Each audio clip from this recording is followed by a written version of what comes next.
Under the scorching heat of the New Mexico desert, the hum of a lone motorcycle echoed down a desolate highway. A black woman pulled into a dusty roadside gas station, her sharp eyes scanning the horizon as if expecting trouble. Inside, the aging owner wiped down the counter, exchanging quiet words with a nervous young clerk. But before woman could take her first sip of coffee, the thunder of approaching motorcycles shattered the stillness. Three bikers clad in leather and bad intentions stormed in, their eyes filled with menace. As they cornered the clerk and issued threats, woman stood up slowly, her calm, steady presence commanding attention. The bikers smirked, until they saw the deadly resolve in her eyes. And in that moment, they knew they had made a grave mistake. Join us to share meaningful stories by hitting the like and subscribe buttons. Turn on the notification bell to start your day with profound lessons and heartfelt empathy. Don't forget to tell us where you're watching from in the comments. We'd love to hear your thoughts. The sun hung low over the desert horizon, casting long orange streaks across the jagged mesas of Black Mesa, New Mexico. Dust kicked up under Jana Walker's custom Yamaha Run as she glided down the empty highway, her silhouette a lone figure against the unforgiving terrain. The engine purred beneath her, offering a strange calm, the only company she'd had for hundreds of miles. Jana adjusted the dark visor of her helmet as she approached Earl's Gas and Service, an old roadside stop that looked forgotten by time. A creaking sign swung lazily in the desert breeze, and the rusting gas pumps stood like relics of another era. Jana pulled in, the hum of her bike cutting through the stillness. She didn't come here for tourism, she came with a bigger mission to solve a big case. She scanned her surroundings instinctively, her years as a Navy SEAL never letting her guard down. Two dusty pickups sat by the side of the store, their windows cracked open in the heat. A security camera hung from the corner of the building, but it was busted, its lens cracked and dangling. Nothing about this place seemed unusual. Jana dismounted, removing her helmet and shaking out her tightly braided hair. She tucked it under her leather jacket, discreetly brushing a scar on her wrist, a painful reminder of Kivu, the African mission that still haunted her. Inside, the store smelled of stale coffee and worn linoleum. Earl Jackson, the gas station's owner, stood behind the counter wiping a dusty glass. His grizzled face lit up with a mix of recognition and caution when he saw Jana. Earl was a tall, broad-shouldered man with deep creases in his face, a black army vet whose eyes still held sharpness despite the years. "Afternoon," Earl greeted, his voice low and gravelly. "You don't look like you're from around here." "Just passing through," Jana replied, her tone clipped but polite.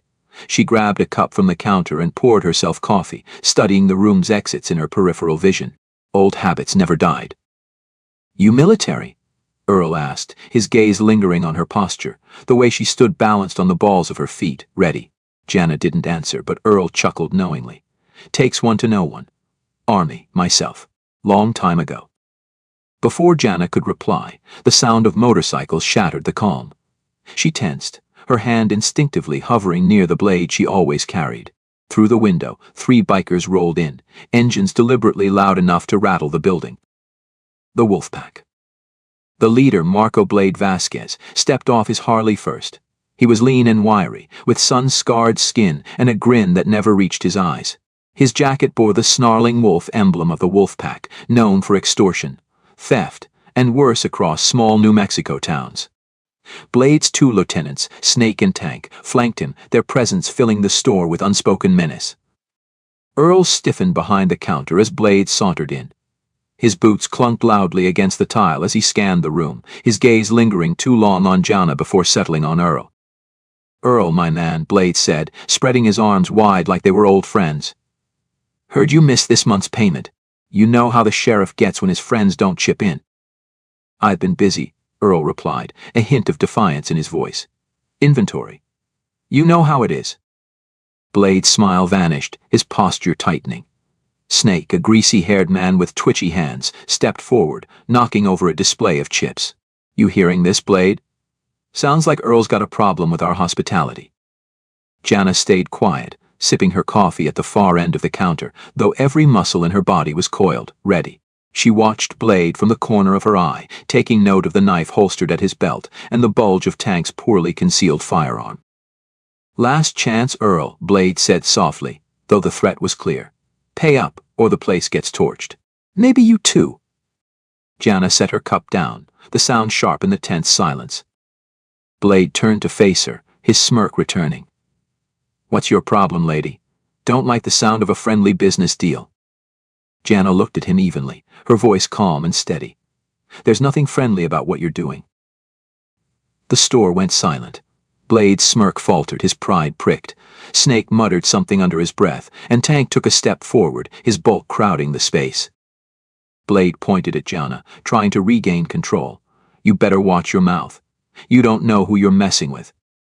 Jana didn't move. No, she said quietly, her voice cutting through the room like a blade. You don't know who you're messing with. Snake lunged first, grabbing for her arm. Jana reacted instantly. She spun, locking his wrist in a vice grip before driving an elbow into his ribs. Snake crumpled with a groan, his body hitting the floor hard. Tank reached for his pistol, but Jana was already moving. She grabbed a nearby coffee pot and smashed it into his face, scalding liquid and shattered glass, sending him reeling into the shelves. Blade pulled his knife, charging at Jana with a snarl, but Jana sidestepped the attack, disarming him in one fluid motion. The knife clattered to the floor as she drove Blade back against the counter, pinning his arm behind him. Stop, Blade rasped, his face twisted in pain. Jana leaned in, her voice low and dangerous. Walk out of here. Now. Tell your friends this town is off limits. Blade glared at her, his pride burning. You're dead, lady, you hear me? Dead? She released him, letting him stumble toward the door. Snake and Tank followed, groaning as they hauled themselves out. The sound of their motorcycles faded into the distance. The store was silent again, save for the drip of spilled coffee and Earl's steady breathing. He stared at Jana, a mix of awe and gratitude on his face. You sure know how to make an impression, Earl said finally. Jana grabbed a rag from the counter, wiping blood from her knuckles. They'll be back, she said, her tone matter of fact. And they won't come alone. Earl nodded, grim but resigned. I owe you for what you did back there, but you're right, this isn't over. It's just starting. Jana looked out the window toward the open desert, her jaw tight. She'd come to Black Mesa looking for peace, but peace was never something that came easy, especially not for someone like her. I don't back down from bullies, Jana said, her voice quiet but firm. As the last light of the sun faded behind the mesas, Jana's instincts told her the truth. Something bigger was happening in Black Mesa. And she was standing in the middle of it. The sound of distant engines echoed in Jana Walker's mind as she sat at the small table in Earl's back office, cleaning her combat knife. Outside, the stars had taken over the desert sky, and the gas station's fluorescent lights buzzed like trapped insects. The encounter earlier with the Wolfpack was a prelude, a warning of something larger stirring in Black Mesa. Earl leaned against the doorframe, arms crossed, his face lined with thought. You know they're gonna come back, right? You humiliated Blade. Men like him don't let that go. I know, Jana replied coolly, not looking up as she slid the blade back into its sheath. Let them come. Earl sighed, shaking his head. You don't owe this town anything. You could get on that fancy bike of yours and disappear. Jana looked at him then, her dark eyes sharp and unyielding. Where I come from, you don't turn your back on a fight when people need you. Earl studied her for a long moment. That military training of yours, SEALs, wasn't it? Jana didn't answer, but Earl's knowing look said he didn't need confirmation. Folks like us can't walk away from trouble, can we? He muttered. Jana stood, pacing to the window. From here she could see the empty highway, stretching endlessly into the darkness. The stillness of the desert was deceptive. It felt like something was watching, waiting. I'll need information, Jana said suddenly, turning back to Earl. The Wolfpack. Who are they working with? Earl pushed off the doorframe and stepped inside, lowering his voice. Blade and his crew have been running protection rackets and small-time meth operations for years. But lately, things have changed. He pointed to a map on the wall, where hand-drawn lines marked key routes across the region. There's a new player in town, a bigger fish. Trucks are coming in and out of the old copper mine about 10 miles north of here. Jana narrowed her eyes. The copper mine? Earl nodded. It's been shut down for years, but about 6 months ago, someone bought it under a shell corporation. Next thing you know, black SUVs started showing up at all hours. Rumor is it's not just drugs anymore. Something worse. Human trafficking, Jana said quietly, the words hitting like a punch to the gut. Earl's face tightened. I think so. People are disappearing, mostly young women.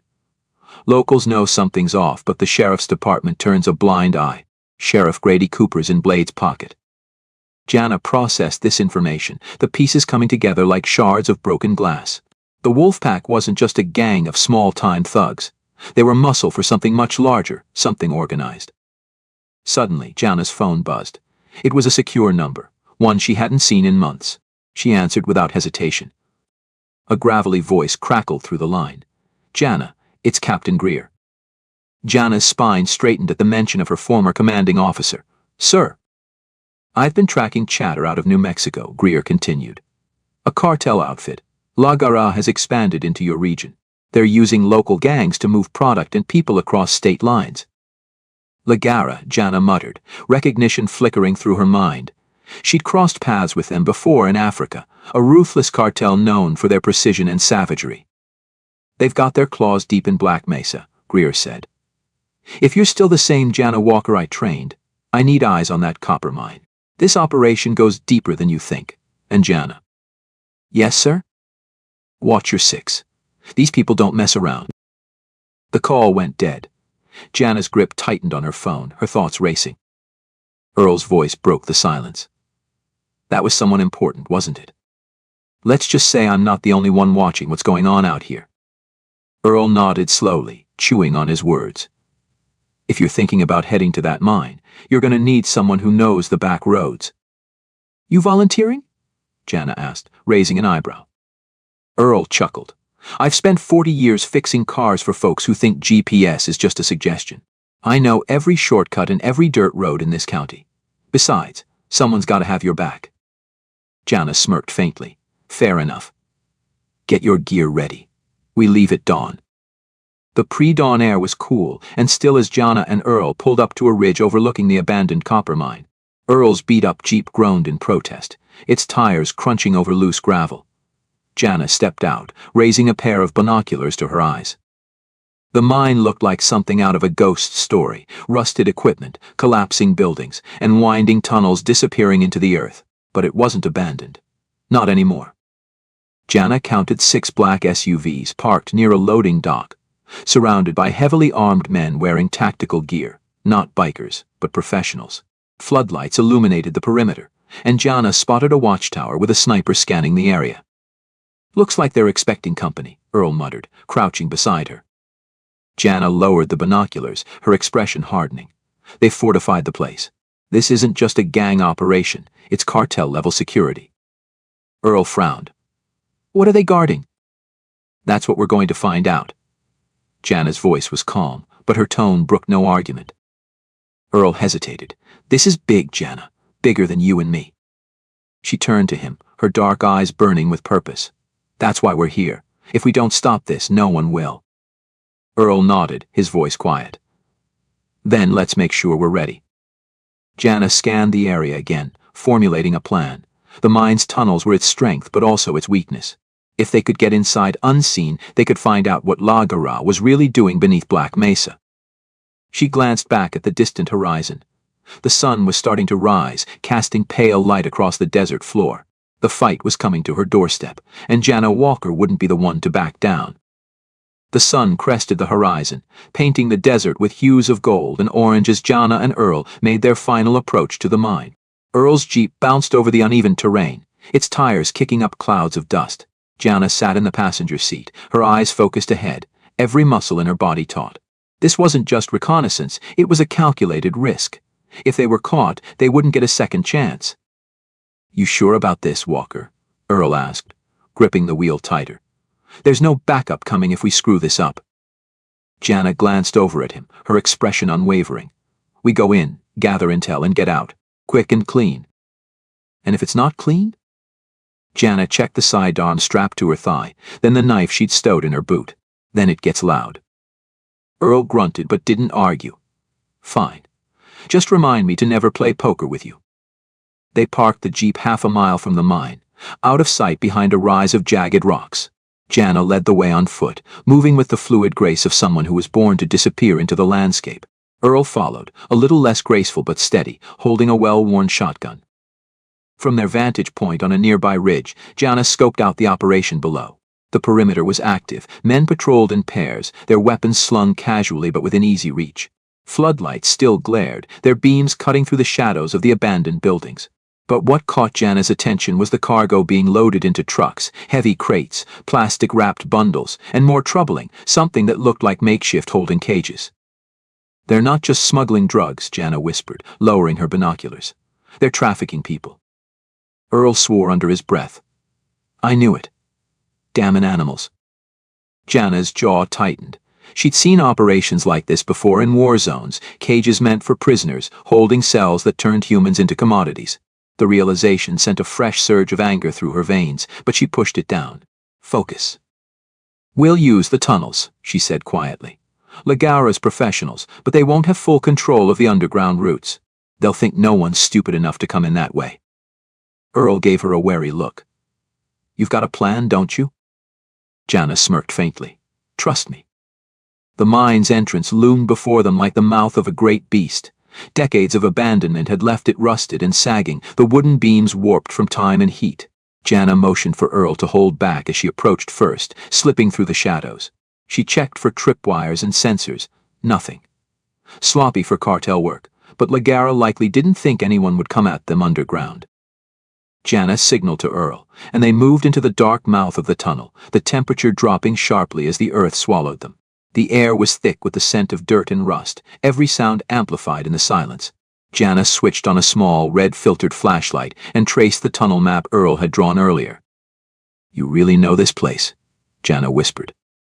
"Used to run copper out of here with my uncle when I was a kid," Earl muttered, his voice hushed. "Most folks forgot the old maintenance shafts. That's where we're headed." They moved quickly but carefully, staying low and silent as they worked deeper into the mine. The tunnels branched off into endless dark passages, many of them collapsing or blocked. Earl pointed toward a hidden shaft behind a cluster of debris. Jana slipped through first, her weapon ready. They emerged into a small chamber, a secondary route leading to the mine's main network.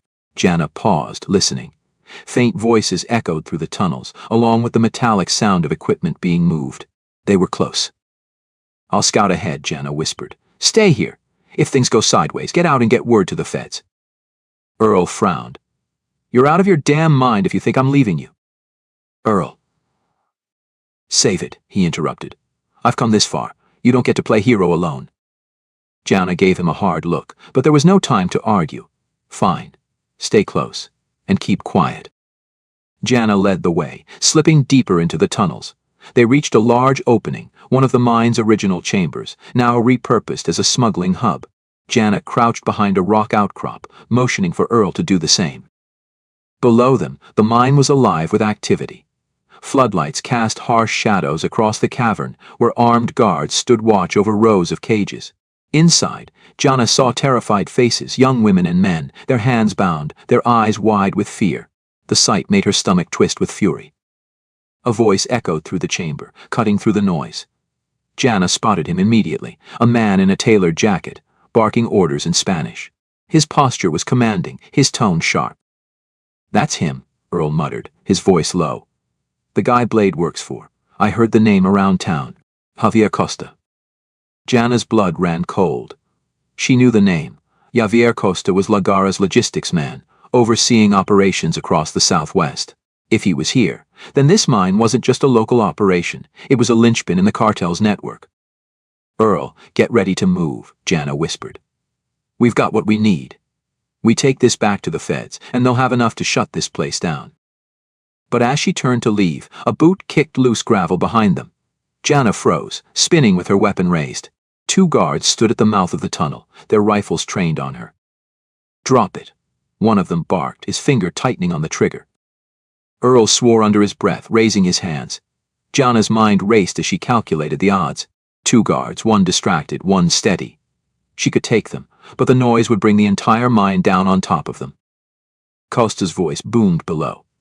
"Find them." The guards stiffened, listening. Jana seized the moment. She dropped into a low crouch, lunging forward in one fluid motion. She grabbed the nearest guard's rifle, yanking it out of his hands as she drove her knee into his stomach. Earl swung his shotgun like a club, knocking the second guard to the ground. The noise echoed through the cavern. Jana's heart pounded. Go, she shouted to Earl, dragging him toward the maintenance shaft. Gunfire erupted behind them, bullets sparking off the walls as Costa's men poured into the tunnel. Jana fired back, covering their escape as they sprinted through the maze of passages. We can't outrun forever, Earl shouted, his voice echoing through the tunnels.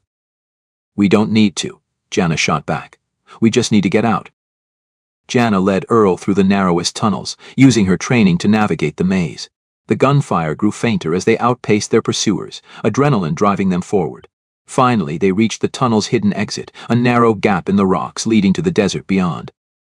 Earl squeezed through first, collapsing on the ground outside, gasping for air. Jana followed, her weapon still ready as she scanned the horizon. They were alone. Earl looked up at her, panting. You're insane, Walker. Jana allowed herself a small, grim smile. And you're still alive. You're welcome. She turned toward the mine, her expression hardening. We'll come back for them, Earl. All of them. But next time we won't be alone. Earl nodded, understanding. We'll bring the whole damn cavalry. Jana pulled out her phone, dialing a number she hadn't called in years. When the voice answered, she spoke with quiet authority. This is Walker. I've got eyes on a major trafficking hub. Send everything you've got. The wind whipped across the desert, carrying her words into the night. The war for Black Mesa had just begun. The desert night was cold and unforgiving, a stark contrast to the sweltering heat of the day.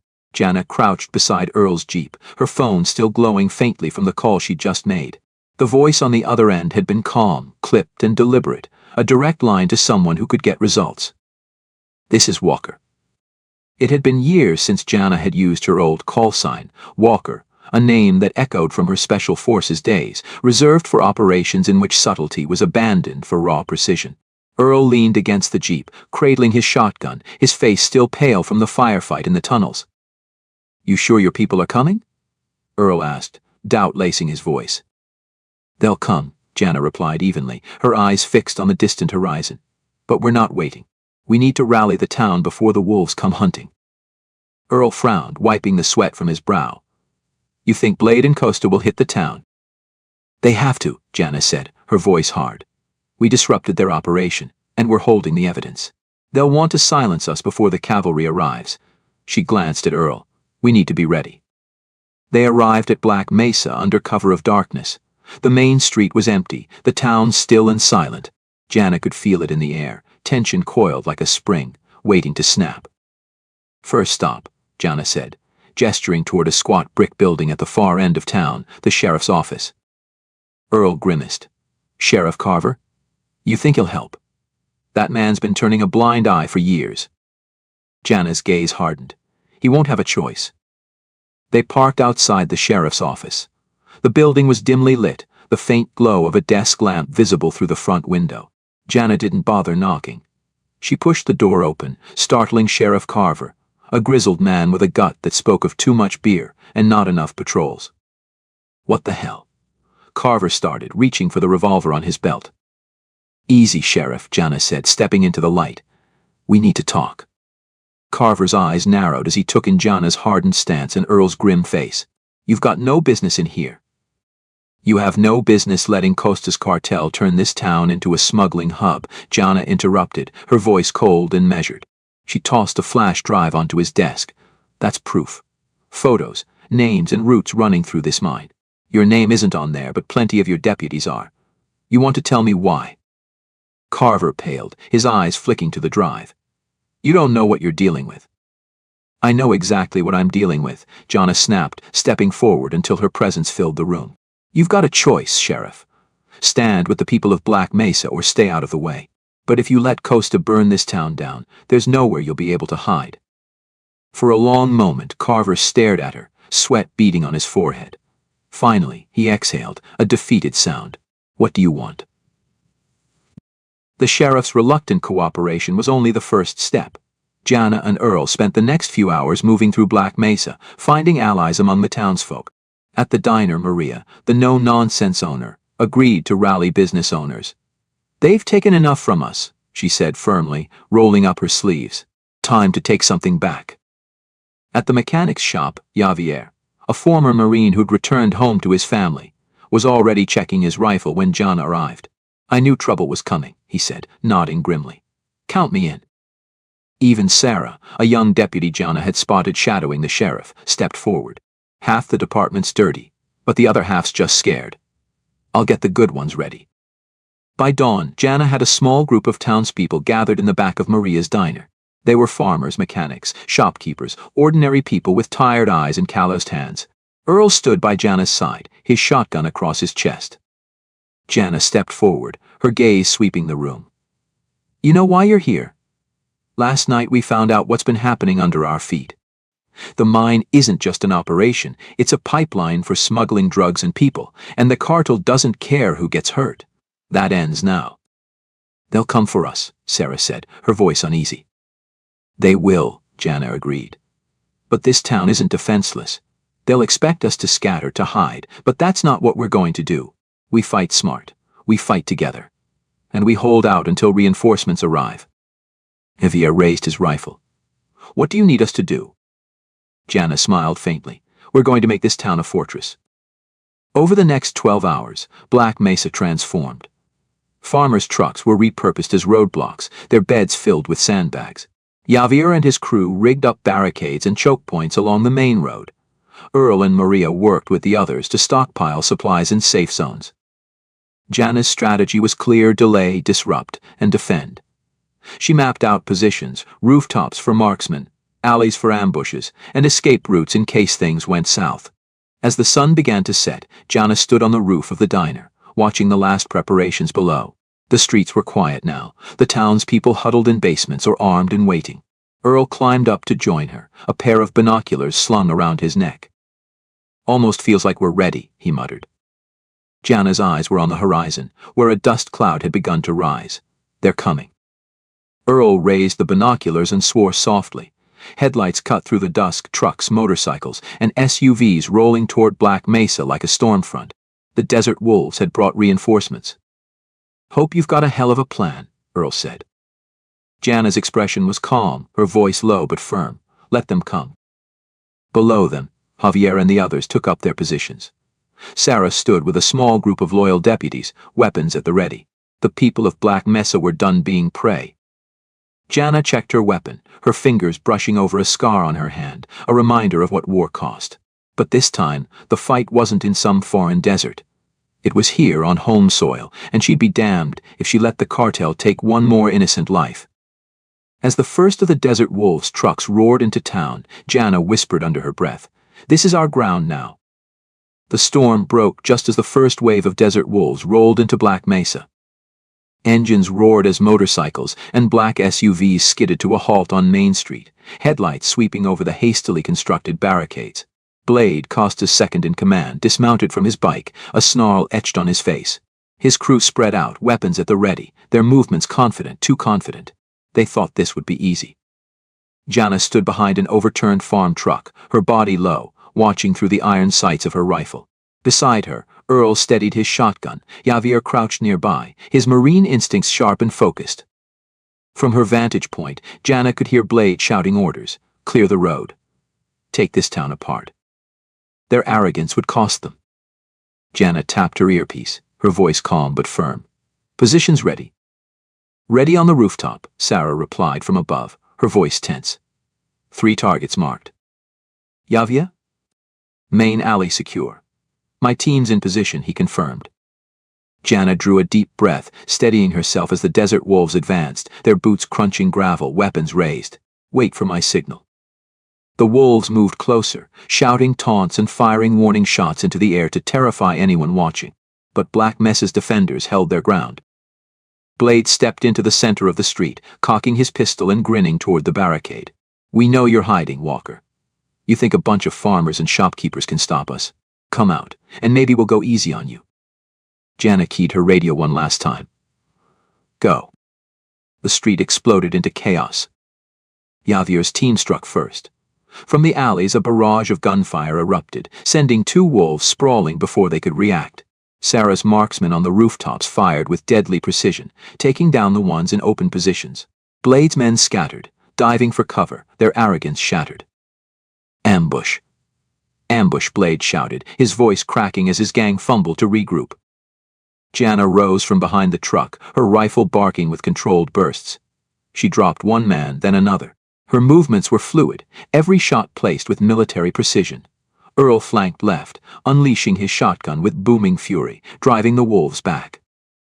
The desert wolves hadn't come prepared for a coordinated defense. What they thought would be a massacre turned into a brutal firefight. The townspeople of Black Mesa, hardened by years of silent suffering, fought like they had everything to lose, because they did. Javier and his team swept through the back alleys, using their knowledge of the town to ambush and isolate the wolves. Deputies loyal to Sarah secured choke points, cutting off escape routes. From the center of the chaos, Blade screamed into his radio. "Where the hell is Costa?" Miles away, Costa had problems of his own. The cartel leader had been rushing to evacuate the mine, his operations crumbling under the weight of Jana's interference. But as his convoy prepared to leave, the roar of helicopters echoed across the desert. Costa stepped out of his SUV, his face pale as black military helicopters descended over the mine. Federal agents, backed by Jana's call for reinforcements, stormed the area. Ghost Team had arrived. The sound of boots hitting the ground was accompanied by shouted orders and bursts of gunfire. Costa's men tried to resist, but against a professional strike force they never stood a chance. Within minutes, the mine was overrun.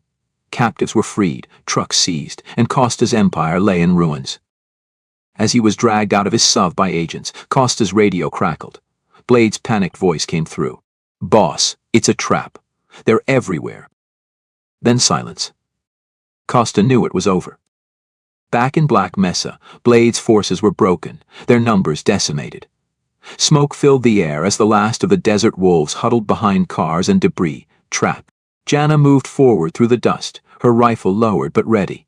Blade saw her coming and stood, his face twisted with rage and desperation. "You think you've won?" Blade spat, leveling his pistol at Jana. "You think this changes anything? Costa will burn this town to the ground." Jana didn't hesitate. She closed the distance between them in 3 strides, disarming him with a sharp twist of his wrist. Blade cried out, stumbling back as Jana slammed him against a crumbling brick wall. "This is over," Jana said, her voice low but lethal. "You came into this town thinking no one would fight back. That no one could. Look around you." Blade glanced past her at the scene unfolding. His men were on the ground, some wounded, others surrendering. Sarah and her deputies moved through the wreckage, cuffing the last of them. Javier helped an older farmer to his feet, while Earl stood, bloodied but grinning, atop one of the wolves' trucks. Jana tightened her grip on Blade. "Tell Costa's people what happened here. Tell them Black Mesa isn't theirs to take." Blade scowled, but there was fear in his eyes. Jana released him, stepping back as 2 deputies moved in to cuff him. He was done. As the first light of dawn broke over Black Mesa, the town was quiet. Smoke still curled from burned-out vehicles, but the streets were clear. Deputies loaded the desert wolves into trucks, bound for federal custody. Jana stood on the diner's rooftop, watching as helicopters swept overhead, part of the coordinated operation to secure the region. Maria joined her, a cup of coffee in hand. "Never thought I'd see the day," Maria said quietly. "You really did it." Jana exhaled slowly, the tension in her shoulders finally easing. "We did it," she replied. "All of us." Earl appeared below, waving Jana down. "They're asking for you." At the edge of town, a convoy of military and federal vehicles rolled in. Jana recognized the lead figure stepping out of the first SUV, Special Agent Walker, her old handler. He approached her with a nod of respect. "You bought us the time we needed," Walker said. "The mine's secured. Costa's in custody. You've dismantled an entire pipeline." Jana shrugged. "It's not over. They'll rebuild." "Maybe," Walker replied, "but not here." He paused, handing Jana a folded piece of paper. "We could use someone like you. Permanent team. Bigger operations." Jana looked at the paper for a long moment, then tucked it into her jacket. "I'll think about it." Walker smiled faintly. "You always do." As the sun climbed higher, the people of Black Mesa emerged from their hiding places, faces worn but hopeful. Jana watched as families reunited, as Javier laughed with his crew, and as Sarah stood tall, a young deputy who'd proven her mettle. Earl clapped Jana on the shoulder. "You ever think about sticking around?" Jana smirked. "I'm not much for staying put." "Figured," Earl said, grinning. "But if you ever need a place to stop, you know where to find us." Jana climbed onto her bike, the engine rumbling beneath her. She looked out at the town one last time, Black Mesa, a place that had stood up against the wolves and won. As she roared out onto the highway, she felt something she hadn't in years: peace. For now, at least, the fight was won. But Jana Walker knew better than most that peace was never permanent. And when the call came again, when another town, another family, needed someone to stand up, she'd be ready. She always was. And now, join the movement for justice. Subscribe, share your thoughts in the comments, and make these stories a part of your daily life. Together we can create change.